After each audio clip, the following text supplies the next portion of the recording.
ನಮಸ್ತೆ ಎಲ್ಲರಿಗೂ. ನಾನಿವತ್ತು ಆರೋಗ್ಯಕರವಾದಂಥ ಜೋಳ ಹಿಟ್ಟಿನ ರೆಸಿಪಿನ ಮಾಡಿ ತೋರಿಸ್ತಾ ಇದ್ದೀನಿ.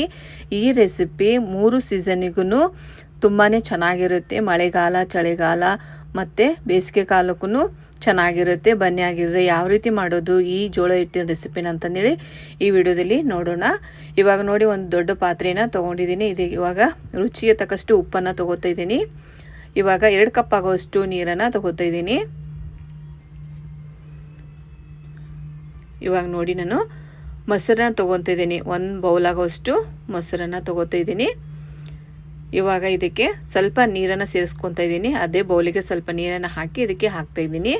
ಇವಾಗ ನೋಡಿ, ಜೋಳದ ಹಿಟ್ಟನ್ನು ತೊಗೋತಾ ಇದ್ದೀನಿ.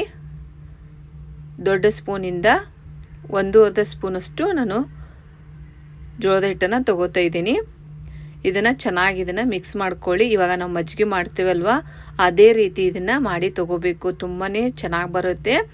ಈ ರೀತಿ ಸ್ವಲ್ಪನೂ ಗಂಟಿರಬಾರ್ದು, ಆ ರೀತಿ ಇದನ್ನು ಕರೆಕ್ಟಾಗಿ ಮಜ್ಜಿಗೆ ಥರ ಮಾಡಿ ತೊಗೊಳ್ಳಿ. ನೋಡಿ, ಇವಾಗ ಈ ರೀತಿ ಮಜ್ಜಿಗೆ ಥರ ಮಾಡಿ ತೊಗೋಬೇಕು. ಈ ರೆಸಿಪಿ 3 ಸೀಸನ್ಗೂ ತುಂಬಾ ಚೆನ್ನಾಗಿರುತ್ತೆ. ಮಳೆಗಾಲ, ಚಳಿಗಾಲ ಮತ್ತು ಬೇಸಿಗೆ ಕಾಲಕ್ಕೂ ಮ್ಯಾಚ್ ಆಗುತ್ತೆ. ತುಂಬಾ ರುಚಿಯಾಗಿರುತ್ತೆ.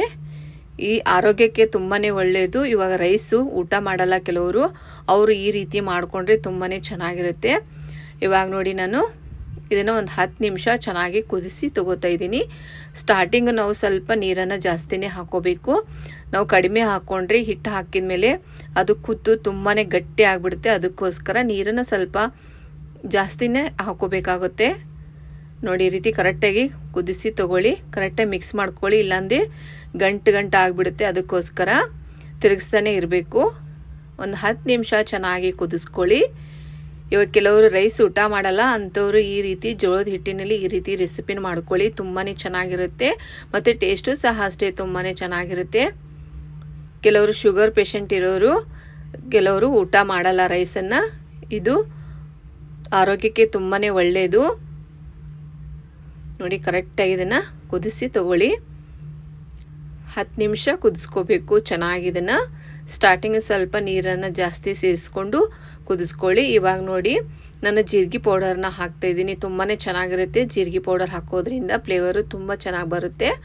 1 ಟೀ ಸ್ಪೂನಷ್ಟು ಜೀರಿಗೆ ಪೌಡರ್ನ ಹಾಕಿ ಕರೆಕ್ಟಾಗಿ ಮಿಕ್ಸ್ ಮಾಡ್ಕೊತಿದ್ದೀನಿ. ನೋಡಿ, 10 ನಿಮಿಷ ಚೆನ್ನಾಗಿ ಕುದಿಸಿದ ನಂತರ ಜೀರಿಗೆ ಪೌಡರ್ನ ಹಾಕಬೇಕು. ಜೀರಿಗೆ ಪೌಡ್ರ್ ಹಾಕಿ 1-2 ನಿಮಿಷ ಹಾಗೆ ಜಸ್ಟ್ ಇದನ್ನು ಮಿಕ್ಸ್ ಮಾಡ್ಕೊಳ್ಳಿ. ನೋಡಿ, ಈ ರೀತಿ ಕುದಿಬೇಕು. ತುಂಬಾ ಚೆನ್ನಾಗಿರುತ್ತೆ. ಇದನ್ನು ಮಾಡಿ ಇಟ್ಕೊಂಡ್ಬಿಟ್ರೆ ನಾವು ಬೆಳಗ್ಗೆ ಮತ್ತು ಮಧ್ಯಾಹ್ನ ನೈಟು ಕುಡಿಬೋದು, ಅಷ್ಟು ಚೆನ್ನಾಗಿರುತ್ತೆ. ಒಂದು ಸಲ ಬೆಳಗ್ಗೆ ಮಾಡಿ ಇಟ್ಕೊಂಡ್ಬಿಟ್ರೆ 3 ಟೈಮು ನಾವು ಕುಡಿಬೋದು, ಅಷ್ಟು ಚೆನ್ನಾಗಿರುತ್ತೆ ಟೇಸ್ಟ್ ಮಾತ್ರ. ಇದನ್ನು ಚೆನ್ನಾಗಿ ಆರಕ್ಕೆ ಬಿಡಬೇಕು. ಆರಿದ ನಂತರ ಇದನ್ನು ಸರ್ವ್ ಮಾಡ್ತಿದ್ದೀನಿ. ನೋಡಿ, ಅಂದರೆ ಬಿಸಿ ಇರುವಾಗಲೇ ಇದಕ್ಕೆ ಈರುಳ್ಳಿ ಅದು ಸೇರಿಸ್ಬಾರ್ದು. ಅದಕ್ಕೋಸ್ಕರ ಸ್ವಲ್ಪ ಆರಿದ ಮೇಲೆ ಕುಡಿಬೇಕು. ತುಂಬಾ ಚೆನ್ನಾಗಿರುತ್ತೆ.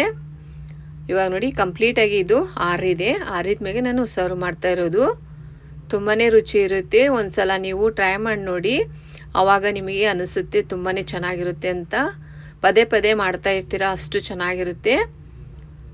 ಇವಾಗ ನಾವು ಮೊಸರು ಹಾಕಿರ್ತೀವಿ, ಅದ್ರ ಫ್ಲೇವರು ಮತ್ತು ಜೀರಿಗೆ ಫ್ಲೇವರ್ ಅಂತೂ ಸೂಪರ್ ಆಗಿರುತ್ತೆ.